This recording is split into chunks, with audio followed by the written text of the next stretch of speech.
Hola, buenas noches a todos, que el Señor les bendiga, qué bendición podernos volver a reunir por este medio para seguir escudriñando la epístola a Santiago, una epístola eminentemente práctica para nuestra vida como creyentes. Antes de continuar con nuestro estudio, vamos a iniciar orando. Padre bendito, te damos gracias, Señor, en el nombre de Jesús por este día que tú nos has regalado, Señor, un día que tú hiciste para que nos gozáramos y nos alegráramos en ti. Y, Señor, te damos gracias porque hasta aquí tú nos has ayudado, nos has sostenido, nos has guardado, Señor, y nos has provisto de todo lo que necesitamos. Padre, en esta hora venimos delante de ti a pedirte que tu Espíritu Santo nos guíe a toda verdad, alumbrando nuestros ojos, nuestros oídos, pero por sobre todo abriendo nuestro corazón, para que tu palabra sea sembrada en ellos, Señor, y produzca fruto y fruto en abundancia para la gloria de tu nombre. Señor, tu palabra dice que cuando estamos juntos y en armonía, tú envías ahí bendición y vida eterna, Padre. Y hoy te damos gracias por esas semillas de bendición y de vida eterna que tú vas a sembrar en nuestros corazones, y te pedimos, Señor, que pronto produzcan fruto y fruto en abundancia para gloria tuya, para bendición nuestra, Señor, y de quienes nos rodean. Te lo pedimos todo, Padre, en el bendito y maravilloso nombre de Cristo Jesús. Amén y amén. Muy buenas noches, bienvenidos a la transmisión, que Dios les bendiga, un privilegio para mí poder contar con su atención. Y hoy vamos a seguir compartiendo acerca de la epístola de Santiago a partir del capítulo 1 versículo 12. En los días anteriores hemos compartido hasta el versículo 11. Hoy nos toca el versículo 12 y como todas las escrituras y como todas las partes de esta epístola, es una enseñanza muy práctica y una enseñanza que nos sirve para saber cómo enfrentar las situaciones que se nos presentan a diario en la vida y manteniendo nuestra fe, por supuesto. Santiago capítulo 1 y versículo número 12 al 15, que es lo primero que vamos a ver el día de hoy. Santiago 1, 12 al 15 dice la palabra: Bienaventurado el varón que soporta la tentación, porque cuando haya resistido la prueba, recibirá la corona de vida que Dios ha prometido a los que le aman. Cuando alguno es tentado, no diga que es tentado de parte de Dios, porque Dios no puede ser tentado por el mal, ni él tienta a nadie, sino que cada uno es tentado cuando de su propia concupiscencia es atraído y seducido. Entonces la concupiscencia, después que ha concebido, da a luz el pecado, y el pecado, siendo consumado, da a luz la muerte. Este pasaje se trata de enseñarnos cómo soportar la tentación. Lo primero que nos dice es la persona, el creyente, el hermano que soporta la tentación es bienaventurado, y eso significa sumamente dichoso. Va a tener una enorme satisfacción personal. Aparte de ello, va a recibir la corona de vida. Ahora bien, como no hay una sola persona en el mundo que pueda soportar todas las tentaciones siempre, esto ha de significar que cada vez que uno de nosotros resiste una tentación, va a recibir una corona de vida, que puede ser la moneda de la eternidad, lo que significaría que esta corona de vida es una recompensa acumulativa que estamos guardando para disfrutarla en la eternidad. Es uno de los tesoros en que estamos haciendo en el cielo para vivirlos, disfrutarlos cuando lleguemos allá. Los que resisten la tentación porque le aman, y esto es para los que resisten la tentación porque aman al Señor, no por conveniencia, porque muchas veces podemos resistir la tentación diciendo, bueno, si no la resisto, entonces no voy a recibir bendiciones de parte de Dios, pero en el fondo de nuestro corazón estaría el deseo de pecar. Eso no es resistir la tentación como la palabra de Dios nos llama, que es a resistir la tentación porque es parte de nuestra nueva naturaleza y por amor al Señor. Porque en nuestros corazones hay verdadero temor de Dios. Ese es el motivo en nuestro corazón que debería privar o que debería ser el motivo principal para resistir la tentación, no el temor de que vamos a perder las bendiciones, de que podemos perder la salvación, de que puede ser que Dios no escuche nuestras oraciones, o que puede ser que Dios ya no nos ame tanto, nos rechace, etc. Ese no es el verdadero motivo para resistir la tentación. El verdadero motivo para resistir la tentación es por amor al Señor y por un temor reverente o por honra, por obediencia, por sujeción a Él. Los motivos para el Señor son muy importantes. Cuando Dios envía a Samuel para ungir al que sería el sucesor de Saúl y lo envía a la familia de David, le comienzan a presentar a los hermanos mayores de David y ciertamente por lo que podemos ver en la palabra, esos tenían una muy buena presencia física, pero el Señor le dice a Samuel: no mires la apariencia, no mires lo externo, porque yo no miro la apariencia, sino miro el corazón. Al Señor lo que le importa es nuestro corazón, no las apariencias. En Mateo capítulo 7, versículos 21 al 23, también el Señor nos hace énfasis en lo mismo. Dice la palabra: no todo el que me dice Señor, Señor, entrará en el reino de los cielos, sino el que hace la voluntad de mi Padre que está en los cielos. Y en aquel día, dice Jesús, muchos me dirán: en tu nombre echamos fuera demonios, en tu nombre profetizamos, en tu nombre pusimos manos sobre los enfermos. Y yo les diré: apártense de mí, hacedores de maldad. ¿Por qué razón? Porque estaban haciendo externamente lo que parecía correcto, pero el motivo de su corazón no era por amor al Señor ni por hacer la voluntad del Señor, sino era para ganar alguna ventaja, por conveniencia para ellos, no por verdadero y genuino amor al Señor. Así que el motivo para verdaderamente resistir la tentación debe ser honrar a nuestro Padre que nos salvó, que nos ama, que quiere lo mejor para cada uno de nosotros, obedeciéndole, respetándole, pero principalmente amándole con todo nuestro ser. Recordemos que la palabra de Dios nos dice claramente en Juan capítulo 14, versículos 15, 21 y 23, que amar a Dios es guardar sus mandamientos. Entonces, nos da el pasaje comienza con las bendiciones de resistir la tentación. Ahora, ¿qué nos dice en cuanto al proceso de resistir la tentación? Lo primero que tenemos que tener claro es que Dios no tienta a nadie. Ninguna tentación viene de Dios. Toda tentación viene o del diablo o de los demonios. Que Dios la permita no quiere decir que venga de parte de Dios. Dios la permite porque a través de la tentación Él quiere hacer obrar eso para bien de cada uno de nosotros. La tentación no es el pecado. Lo que hacemos con la tentación siguiéndola, eso sería el pecado.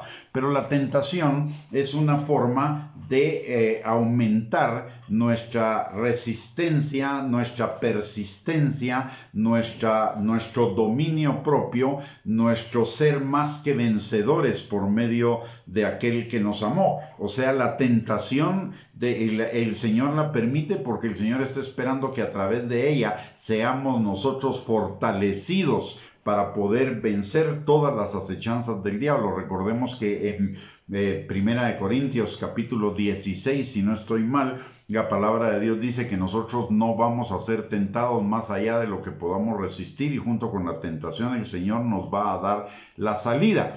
¿Qué significa eso? Que el Señor limita al diablo en cuanto a la posibilidad de tentarnos hasta donde Él sabe y Él conoce nuestras fuerzas para que lo resistamos. Pero además de ello, el Señor no solo le pone límite al diablo en cuanto a la magnitud de la tentación que podríamos afrontar, sino que además de eso nos da la salida.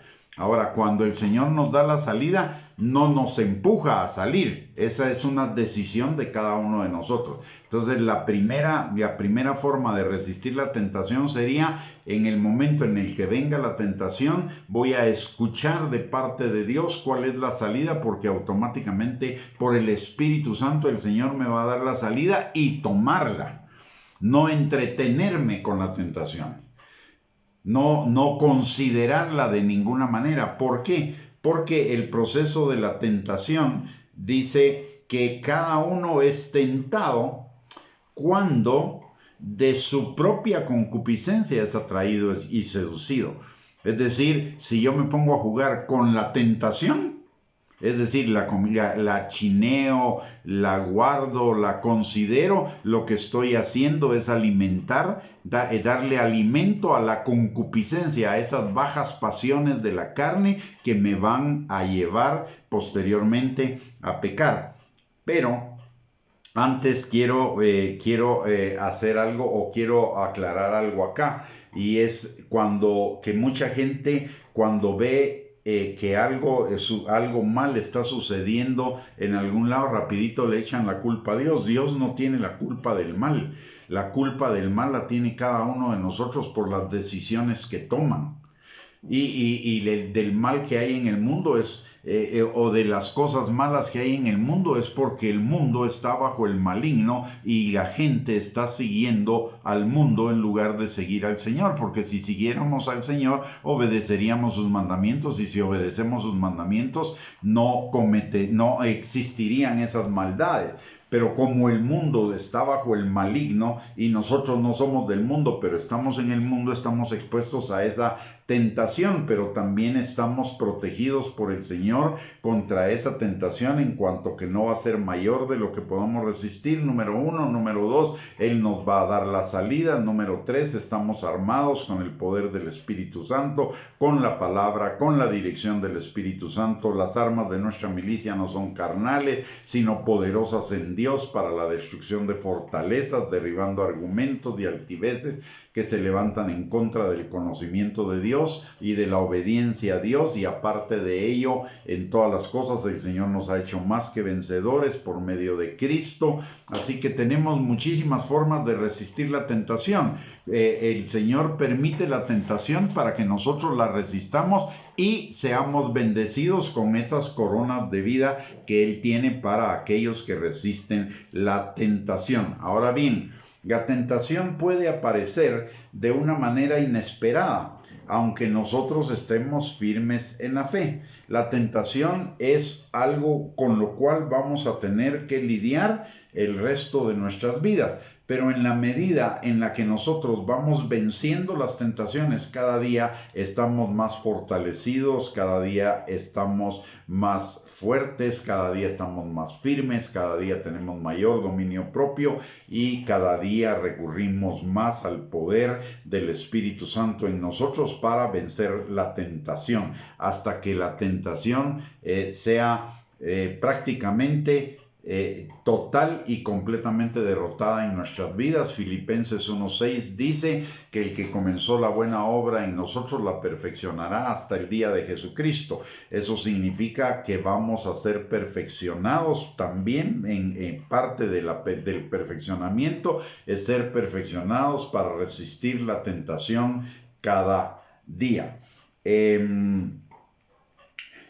Por el otro lado, la tentación siempre va a tener un objeto. La tentación, por eso inmediatamente el Señor nos va a dar la salida, porque la tentación siempre va a tener por objeto llevarnos por un camino de la desobediencia a la voluntad de Dios, a no hacer lo bueno, a hacer lo malo, aunque si estamos en Cristo no nos debería hacer caer.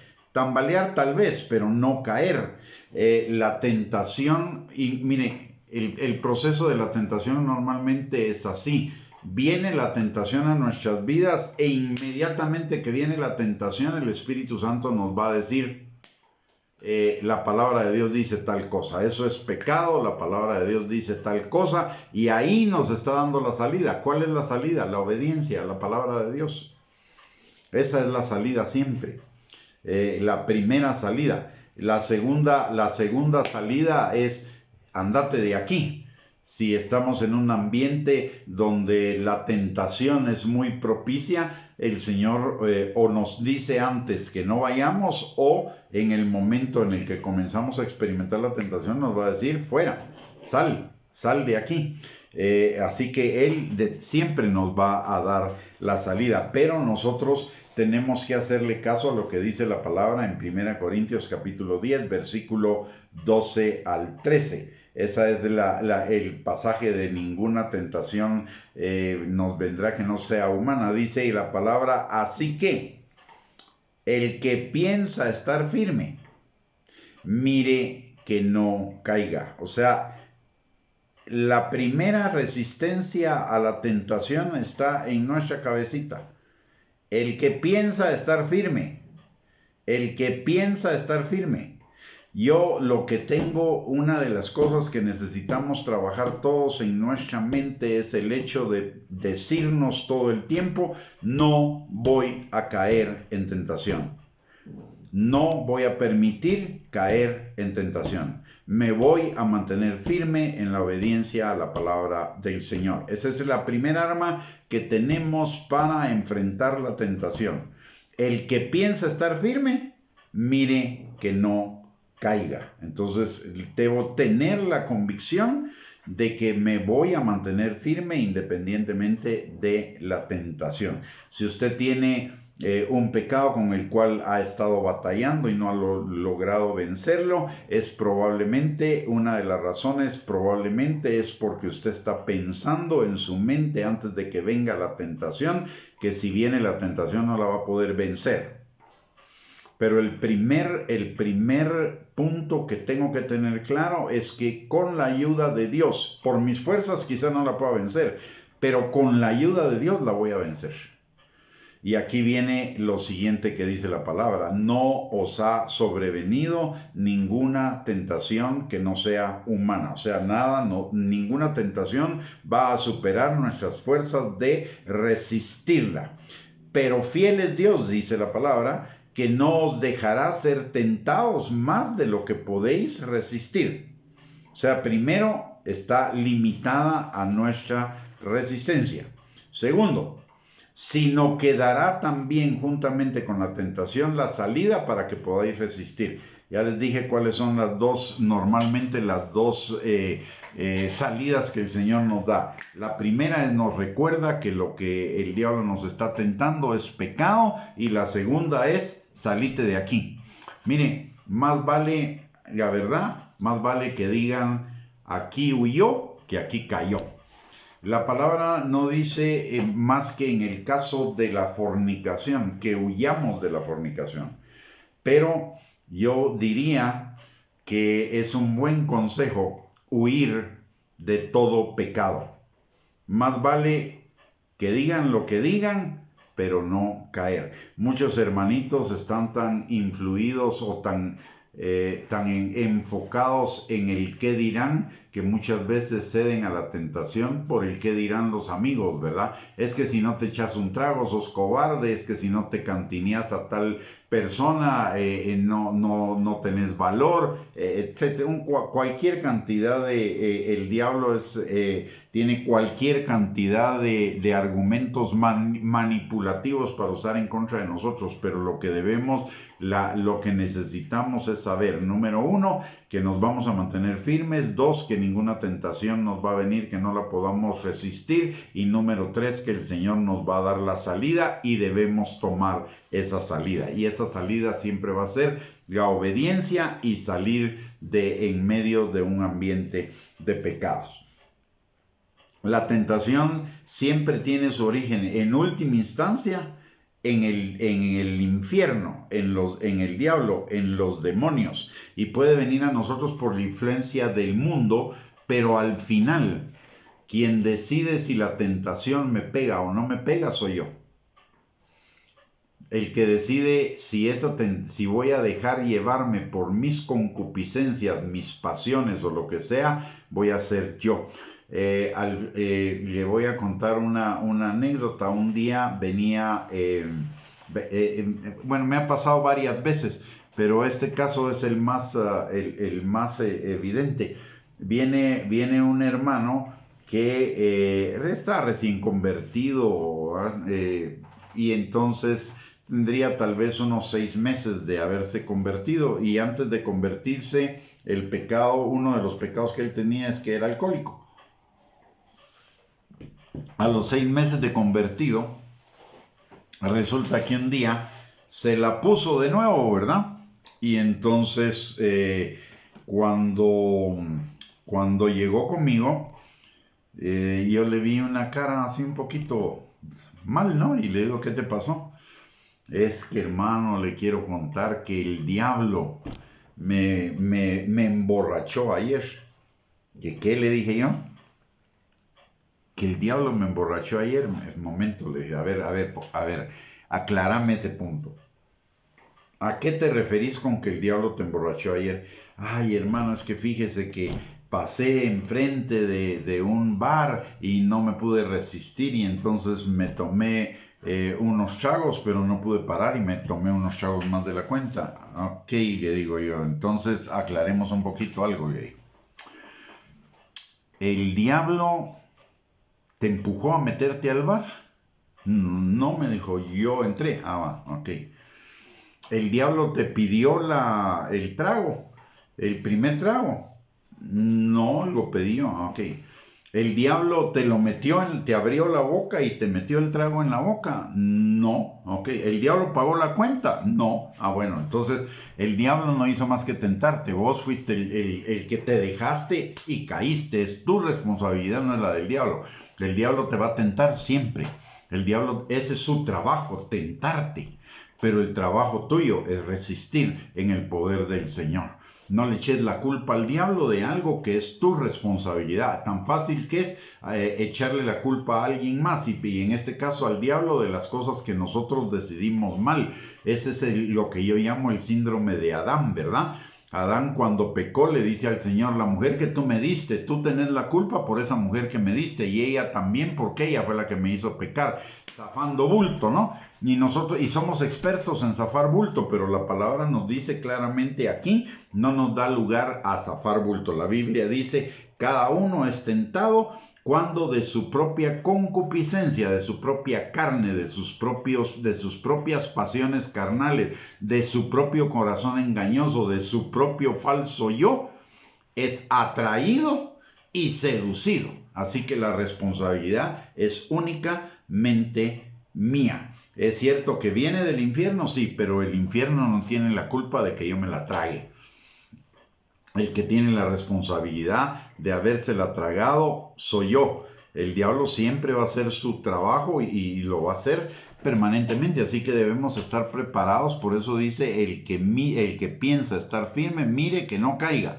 Es decir, prepárese para no caer. Ahora, la principal responsable o el principal responsable de caer en la tentación soy yo, por la carne. La carne es esa parte que el diablo teclea. Digamos, el diablo, pongámoslo como un ejemplo de una computadora, ¿no? El diablo teclea la tentación, y la tentación comienza, y lo que tecleo aparece en mi pantalla, ¿no? Y la pantalla, lo que está en la pantalla me comienza a atraer. El proceso, pero el problema está en mí. Lo único que es externo es el estímulo, llamémosle así, el mal estímulo para pecar. Pero de ahí en adelante, lo que suceda con ese estímulo para pecar, eso va a depender de mí. No va a depender del diablo, ni va a depender de nadie más. Ya, la tentación sigue 5 etapas. La primera es que viene. Esa es la primera etapa, y esa es la única que está a cargo del diablo, de los demonios. El venir y el tirarnos el dardo de fuego. Ese es el primer proceso. Pero del segundo al quinto va a depender de mí. El primer proceso es la atracción. ¿Qué significa la atracción? Es cuando yo recibo la tentación y comienzo a pensar en la posibilidad. Es ese proceso en el cual yo digo, bueno, tal vez valdría la pena. No, pero es que es desobediencia a Dios y es pecado. Sí, pero Dios te va a perdonar. Sí, pero es pecado. Ah, pero sí, pero una vez al año no hace daño. Ah, una vez al mes, qué bueno es. Y una vez al día, mejor cada día, dicen algunos, ¿no? Ese era un dicho que había en mi tiempo. Y entonces comenzamos a argumentar. Esa parte de la atracción es cuando el diablo nos pinta la tentación, el caer en la tentación o el pecado como algo que va a ser bonito en ese momento. Sí, puede ser, puede ser, puede ser que sea ¿cómo se llama? Alguna cosa que aparenta ser agradable en el momento, pero su fin es muerte. Recordemos al final, el diablo viste la tentación como en algunos casos como algo agradable, pero es agradable momentáneo, pero su fin es muerte. Así que ese aparente ser agradable es por lo que no nos debemos dejar engañar. Nuestra carne va a comenzar, como nuestra carne quiere autogratificación, autocomplacencia y autovanagloria, nuestra carne va a comenzar a decir, sí, tal vez valdría la pena. Es pecado, pero solo una vez y además si venís y le pedís perdón al Señor, entonces te va a perdonar, pero el Espíritu me dice, no, eso no le va a agradar al Señor y la carne sigue contraargumentando. Esa es la parte de la atracción. Luego viene la seducción. ¿Cuándo es la seducción? Cuando ya ganó la carne. En lugar de nosotros haber tomado la salida de la obediencia a la palabra de Dios, ya ganó la carne y la carne nos convenció de pecar. Eso ya es la seducción, es decir, ya caímos en la trampa, ya fuimos enredados, autoengañados, autojustificados y nos autoexcusamos por anticipado del pecado. O sea, ya decidimos pecar.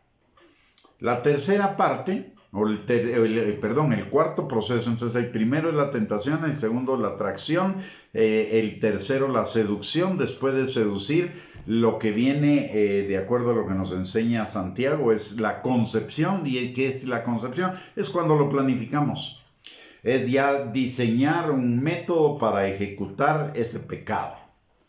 Y finalmente lo damos a luz, es decir, ejecutamos esa conducta pecaminosa. Y de ahí viene la intervención del diablo inmediatamente. Porque una vez que pecamos, viene la muerte, viene la condenación, viene la culpa, viene la acusación. Y no que sos hijo de Dios. El diablo es un infeliz, ¿verdad? Porque me tienta para pecar, pero una vez que pequé, en lugar de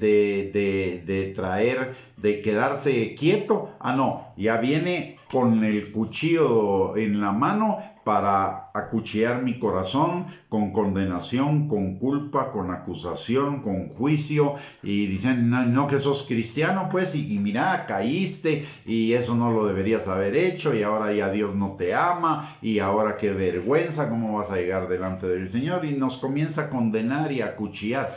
Ahí está el proceso completo, pero si nos damos cuenta, el proceso tiene su comienzo en el diablo o en los demonios, pero de ahí todo el resto del proceso es nuestra propia concupiscencia.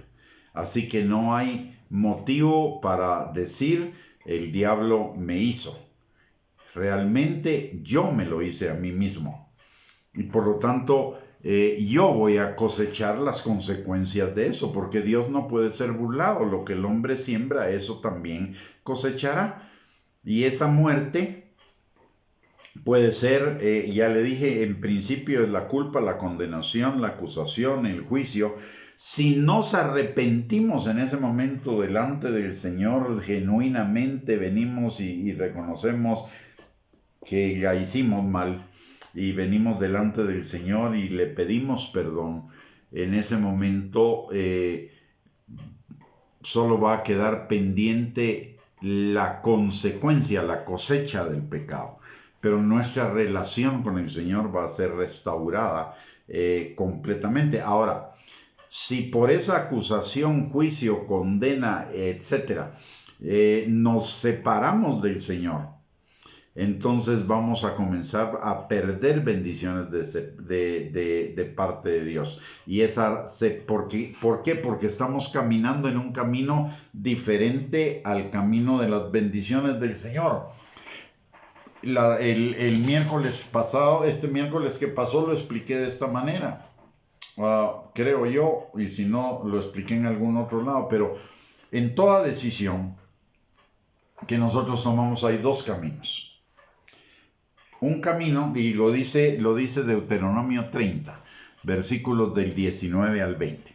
La palabra de Dios dice: hoy he puesto delante de ti la bendición, la maldición, la vida y la muerte. Escoge pues tú la vida, para que te vaya bien. Escoge la vida y la bendición.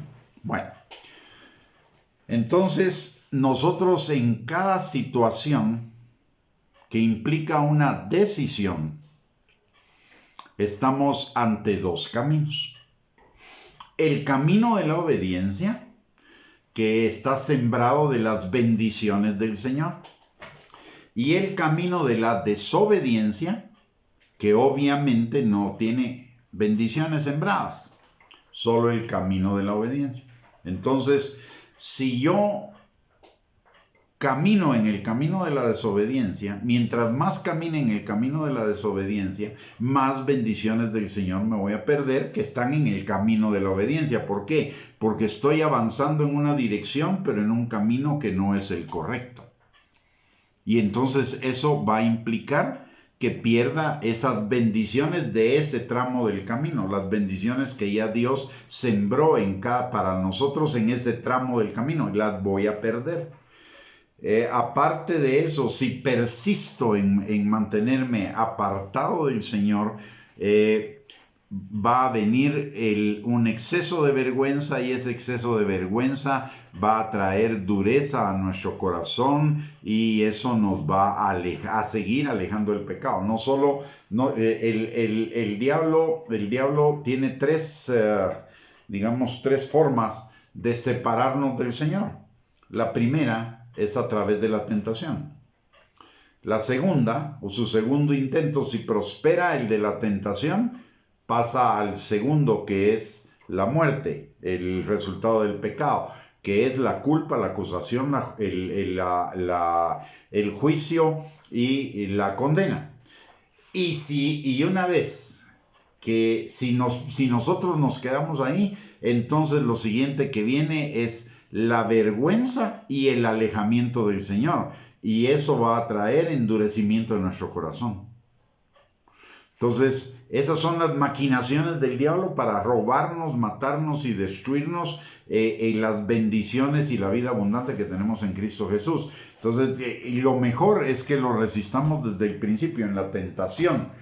Pero si por X o Y razón el diablo nos la hizo y nosotros nos dejamos, pues ni modo, hay que reconocer que pecamos, asumir las consecuencias, pero rápidamente venir delante del Señor, pedirle perdón, arrepentirnos, pedirle que nos limpie de maldad, que transforme esa maldad en nuestro corazón, que la quite, para caminar en vidas obedientes. Y obviamente vamos a tener que sufrir alguna consecuencia de ese pecado, pero si nos arrepentimos rápidamente, genuinamente, no como aquello de peco y rezo, empato, ¿verdad? No se trata de eso. Se trata del verdadero arrepentimiento, no de un arrepentimiento ficticio, no de una tristeza que es conforme a la carne, sino de un arrepentimiento conforme al Espíritu. Entonces voy a ser restaurado. Pero si no lo hago, si no viene ese arrepentimiento a mí, si no pido perdón por mis pecados, si no lo confieso, pues lo que voy a seguir en el camino de la vergüenza y del endurecimiento de mi corazón por efecto del pecado, y voy a terminar separado de Dios. Esas son las tácticas del diablo para robarnos, matarnos y destruirnos la vida abundante que tenemos en Cristo Jesús. Muy bien. Una vez que vimos el tema de la tentación, ahora entremos al siguiente tema que nos trae esta epístola, y dice desde el versículo 16 al 18, dice: amados hermanos míos, no erréis. Toda buena dádiva y todo don perfecto desciende de lo alto del Padre de las luces, en el cual no hay mudanza ni sombra de variación. Él de su voluntad nos hizo nacer por la palabra de verdad, para que seamos primicias de sus criaturas. Aquí lo que está haciendo Santiago inmediatamente es un contraste entre la obra del diablo y la obra de Cristo, entre la tentación del diablo y las buenas dádivas que Dios tiene para con nosotros. Y es un contraste también entre la maldad del diablo y el amor de Dios. Comienza diciéndonos que no erremos. ¿Y eso qué quiere decir? Que no nos equivoquemos, que tengamos claro qué es qué y quién es quién, que no nos podamos confundir por ignorar las Escrituras. Y esto nos lleva entonces a la necesidad de conocer las Escrituras. En Oseas capítulo 4 versículo 6 la palabra de Dios dice: mi pueblo perece por falta de conocimiento. ¿De qué conocimiento? De Dios. ¿Pero qué nos da el conocimiento de Dios? La palabra de Dios. Por lo tanto, perecemos por falta de conocimiento de la palabra. Además, también en Juan capítulo 5, versículo 39, versículo 3, la palabra de Dios dice que nosotros erramos porque ignoramos las Escrituras. O sea, el tema acá es que no debemos ignorar las Escrituras. Para conocer el amor de Dios, para conocer la plenitud del amor de Dios para con cada uno de nosotros, para conocer lo que tenemos en Dios, para conocer a Dios, para conocer a nuestro Padre, la herencia que tenemos en Él, la esperanza a la que Él nos ha llamado, el poder que opera en cada uno de nosotros, necesitamos conocer al Padre, y conocemos al Padre a través de la palabra del Señor.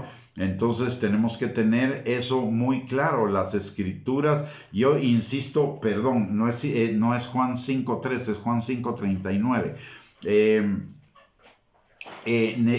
Debemos tener muy claro que toda la Escritura, prácticamente en todos los libros de la Escritura, recibimos un llamado y una exhortación de parte de Dios a conocer las Escrituras, a no ignorarlas. Por ejemplo, en el libro de Deuteronomio 6.1, Josué 1.9, Salmo 1.1 al 3, Proverbios 1 del 1 al 6, el Salmo 119, versículos del 1 al 5, Mateo 6.33, Juan 5.39, Juan 17.3, Segunda de Timoteo 3.16, 17, Hebreos 4.12, Tercera de Juan 2.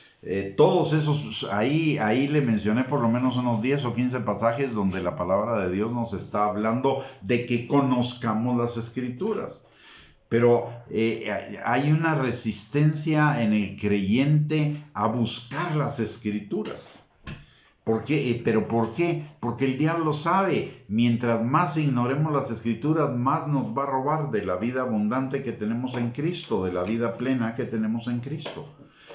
Al diablo no le importa, al diablo no le va a importar mucho que usted y yo vayamos a la iglesia. Pero sí él va a hacer todos los esfuerzos para que en la iglesia no pongamos atención a la palabra, para que no busquemos la palabra en nuestra casa, para que no escuchemos la palabra. En fin, nos va a estorbar, porque él sabe que en la palabra vamos a encontrar también la verdad, que va a romper con todas las ataduras que Él ha puesto sobre nuestra vida. Conoceréis la verdad y la verdad os hará libres. Aparte de ello, conocer la palabra es armarnos con la armadura de Dios para resistir las acechanzas del diablo y mantenernos firmes en el día malo. Aparte de ello, la Escritura es la que fortalece nuestra fe. y entonces la fe es nuestro escudo contra los dardos de fuego del maligno. Aparte también la palabra de Dios es la espada con la cual vencemos las artimañas del diablo. O sea, por cualquier lado que lo veamos, necesitamos de la palabra de Dios. Deberíamos romper esa resistencia que podamos tener a buscar la palabra de día y de noche, todos los días. No se trata de conocer algunos pasajes, no se trata de ir a la Biblia intermitentemente, no se trata de ir a la Biblia cuando tenemos algún problema, se trata de ir a la Biblia entendiendo que la Biblia es nuestro alimento espiritual, y es un alimento espiritual que necesitamos todos los días de nuestra vida para podernos mantener firmes en el Señor y vivir la vida plena y la vida abundante que tenemos en Cristo. Entonces este pasaje comienza diciendo que no erremos, y no erremos porque ignoramos las Escrituras, porque el pueblo de Dios que ignora las Escrituras perece por falta de conocimiento. Muy bien. Luego, ese pasaje en el versículo 17, Santiago 1:17, nos habla del amor del Padre. Dice: toda buena dádiva y todo don perfecto desciende de lo alto, del Padre de las luces, en el cual no hay mudanza ni sombra de variación. Notemos, todo esto nos habla del amor del Padre. ¿Por qué? Porque todo lo que nos da es una buena dádiva y un don perfecto. Eso quiere decir un regalo. Todo lo que nosotros recibimos de parte de Dios no es merecimiento. Todo lo que recibimos de parte de Dios es un regalo. En el Señor no tenemos derechos, lo que tenemos son bendiciones que nos vienen por su gracia. Lo que sí tenemos son responsabilidades, la responsabilidad de obedecer, la responsabilidad de mantenernos en el camino del Señor, porque es nuestra conveniencia. No, la obediencia no es un favor o una obra que nosotros hagamos que merece un reconocimiento de parte de Dios. La obediencia es algo que a nosotros nos conviene hacer. ¿Por qué? Porque nos aparta del pecado, porque nos aparta de ese camino de las maldiciones y nos lleva por el camino de las bendiciones. La obediencia es nuestra conveniencia. Dios, obedezcamos o no obedezcamos, sigue siendo Dios. Dios, obedezcamos o no obedezcamos, sigue siendo Padre. La obediencia no es algo que beneficia a Dios, no es un favor que le hacemos a Dios. La obediencia es algo que nos beneficia a nosotros y es un beneficio para nosotros. Por lo tanto, no debería tener ningún premio porque es un beneficio. Sin embargo, el Señor nos da regalos. A través de la obediencia, el Señor nos da regalos, nos da buenas dádivas, nos da dones perfectos. ¿Por qué? Porque nos ama, porque es nuestro Padre, porque quiere lo mejor para cada uno de nosotros. Y dice, en el cual no hay mudanza ni sombra de variación. Él no va a cambiar en ninguno de los aspectos en los cuales Él nos ha dado su palabra. Él no va a cambiar. Si Él dice que somos sus hijos y eso no va a cambiar. Si Él dice que fuimos sellados para el día de nuestra redención, eso no va a cambiar. Porque Él no es hombre para que mienta, ni hijo de hombre para arrepentirse. Aparte de ello, Él nos dio su Espíritu Santo como el sello, y Él no va a quitar el Espíritu Santo de nosotros. En ninguna parte de la palabra dice que Él quite el Espíritu Santo de nosotros. Hay una oración que David hizo, que no quites de mí tu Santo Espíritu, pero era porque en el Antiguo Testamento el Espíritu Santo normalmente no hacía morada en las personas, sino solo venía ocasionalmente sobre ellos, pero el Espíritu Santo vino a ser morada en nosotros, casa en nosotros, es templo del Espíritu Santo, y el Espíritu Santo es todopoderoso y nadie lo puede sacar de ahí. Es más, el Espíritu Santo va a sacar cualquier cosa que quiera invadir lo que es su templo y su propiedad.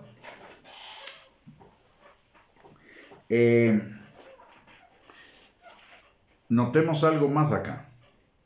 O hay varias cosas que necesitamos notar.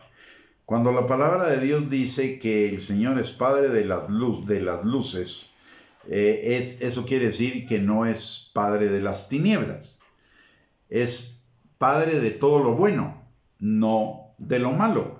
Por lo tanto, nosotros en ningún momento deberíamos achacarle la responsabilidad a Dios de lo malo que pueda haber en el mundo. Lo malo que pueda haber en el mundo es responsabilidad del ser humano, porque el ser humano tomó las decisiones de caminar en lo malo. No es la responsabilidad de Dios. El mal es la ausencia de la obediencia a Dios. Dios en su palabra nos marcó un camino que si lo siguiéramos, el mundo sería el mundo perfecto, el mundo ideal. Pero no lo seguimos.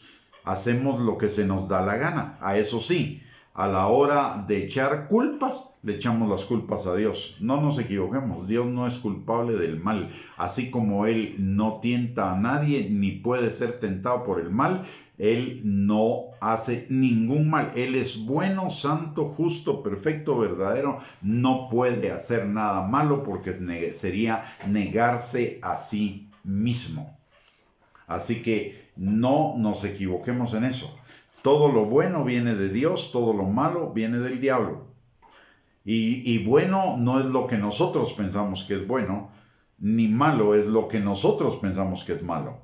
Bueno es lo que Dios dice que es bueno y malo es lo que Dios dice que es malo. Así que yo por ello necesito ir a la palabra para saber lo que Dios dice que es bueno y lo que Dios dice que es malo, porque de eso va a depender mis bendiciones, de conocer la diferencia. Y además eso me va a permitir ver las bendiciones que Dios tiene para mi vida y que las tiene todos los días. A Dios no le interesa qué piense yo de lo bueno o de lo malo. Él ya definió lo que es bueno y Él ya definió lo que es malo. No es Él el que debe adaptarse a mí, soy yo el que me debo adaptar a Él. Algunos piensan que porque ellos creen que están haciendo lo bueno, Dios va a considerar que es bueno porque ellos así lo piensen. De ninguna manera. A Dios no lo va a cambiar lo que nosotros pensemos respecto a algo. Él ya dijo que es bueno, que es malo, y lo que usted y yo necesitamos es caminar en ello. Y aparte de eso, la palabra de Dios dice que todo lo bueno Él ya nos lo dio. Mire, hay cosas que nosotros no valoramos que Dios nos dio. Y le voy a decir que dos cosas no valoramos lo suficiente que Dios nos dio. Lo primero que no valoramos suficientemente es el regalo de su palabra. La descuidamos. Y la otra cosa que no valoramos tampoco suficientemente es el regalo del Espíritu Santo viviendo en nosotros. Muchas veces ni siquiera lo tomamos en cuenta. Y eso que vive en nosotros. Pero la palabra de Dios dice, toda buena dádiva y todo don perfecto desciende de lo alto. Con solo tener la palabra y con solo tener el Espíritu Santo, con eso tenemos todo. Aparte de tener la adopción de hijos, más la salvación en Cristo Jesús, más el ser hijos de Dios y que Dios sea nuestro Padre. Con esas cosas es suficiente para vivir una vida plena, una vida abundante. ¿Sabe por qué andamos detrás de las bendiciones? Porque no las tenemos. ¿Y sabe por qué no las tenemos? Porque no vamos a encontrarlas donde deberíamos estarlas encontrando, que es en la palabra de Dios y en la comunión con el Espíritu Santo. Entonces, deberíamos cambiar nuestro chip en la cabeza de qué es lo bueno y qué es lo malo y comenzar a ver lo bueno desde los ojos de Dios y no desde los ojos humanos. Él no es como nosotros, lo dice el Salmo, si no estoy mal, Salmo 50, algo así.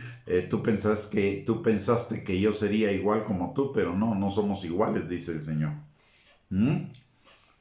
Lo que Él piensa que es bueno es lo bueno y lo que Él piensa que es malo es lo malo, independientemente de lo que yo piense. Así que deberíamos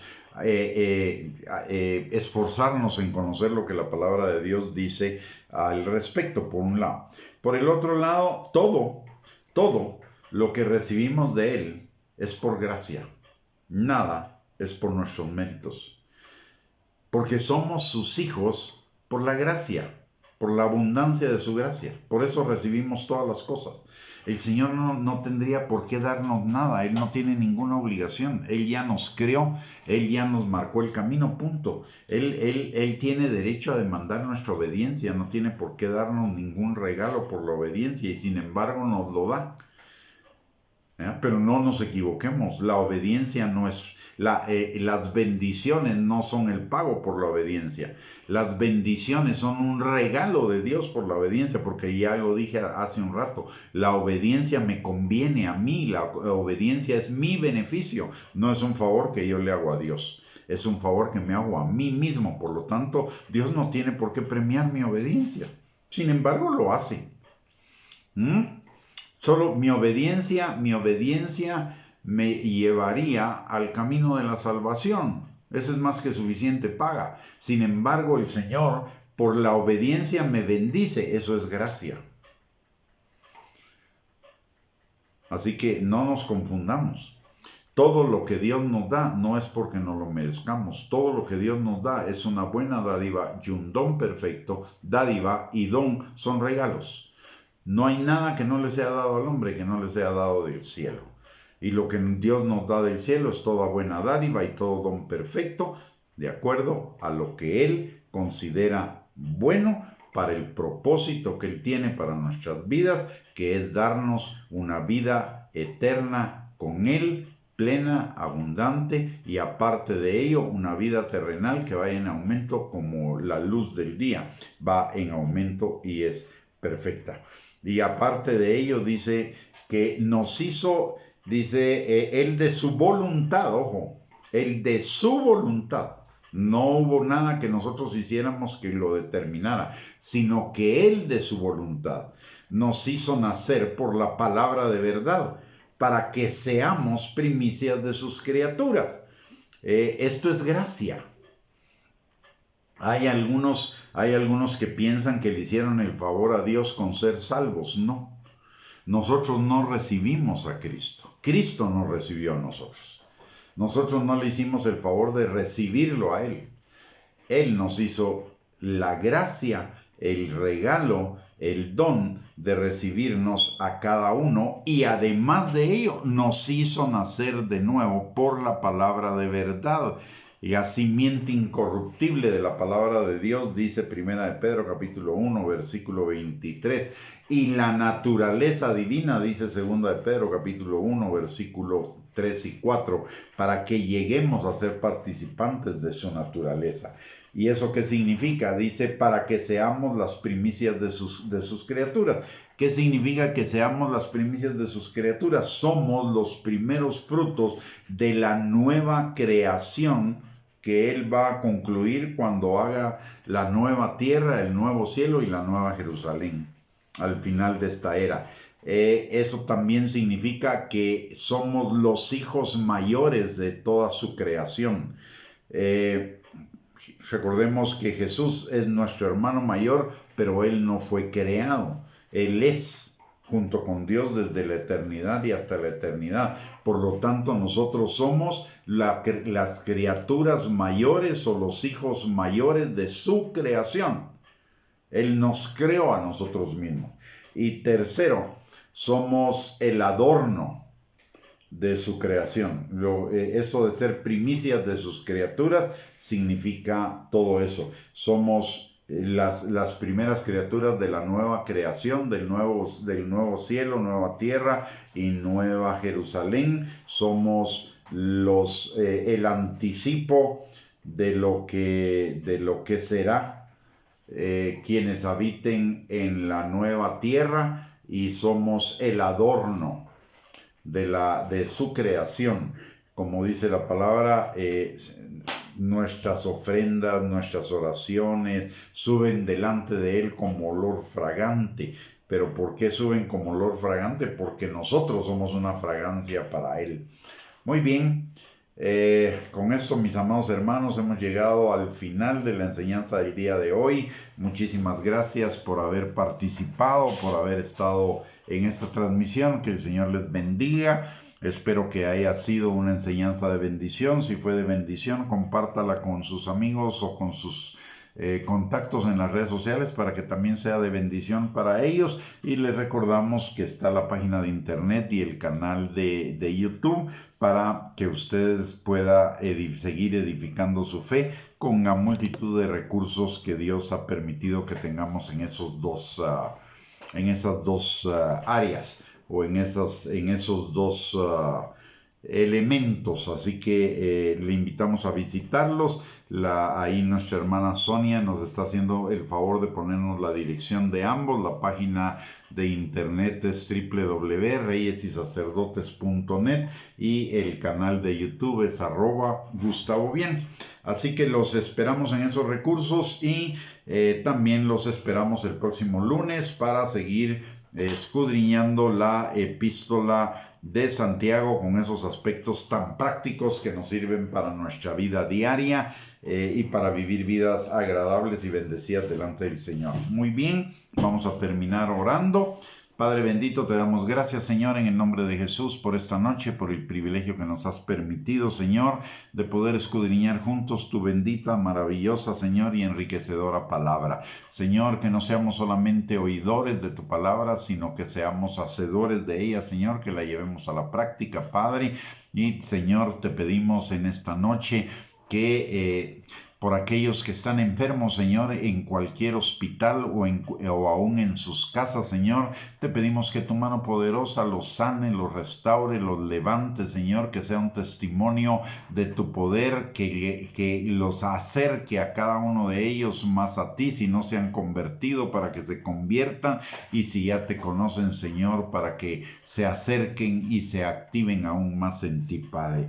También te pedimos, Señor, que tú le des trabajo a aquellos que no lo tienen, que pongas provisión, Señor, en la mesa de aquellos a los que les falta, Padre, y que también ellos sean testimonio para que se vuelvan a ti, Señor. Padre, te pedimos finalmente por cada uno de nosotros y los nuestros, Señor, que tu Espíritu Santo que obra en cada uno de nosotros, Señor, esté sobre todos, Padre, sanando al enfermo, restaurando al quebrantado, liberando al que está cautivo en mentiras del diablo, Señor, proveyendo a cada necesidad, Padre, fortaleciendo, afirmando, estableciendo, perfeccionando, asegurando, Señor, a cada uno, Señor, en esta bendita y maravillosa vida que tú nos has dado a cada uno de nosotros, Padre. Y te pedimos también, Señor, que este fin de semana sea un fin de semana de bendición, que lo podamos pasar, Señor, no solo en la meditación de tu palabra, sino también compartiendo con nuestras familias, Señor. Te lo pedimos, Padre, en el nombre precioso de Cristo Jesús. Amén y amén. Muy bien, mis amados hermanos, que el Señor les bendiga, que tengan una bendecida noche y un bendecido fin de semana. Y primeramente Dios, si Dios lo permite, nos volvemos a encontrar el próximo lunes para seguir con otros aspectos de la epístola de Santiago. Bendiciones para todos, un abrazo y muchísimas gracias por conectarse.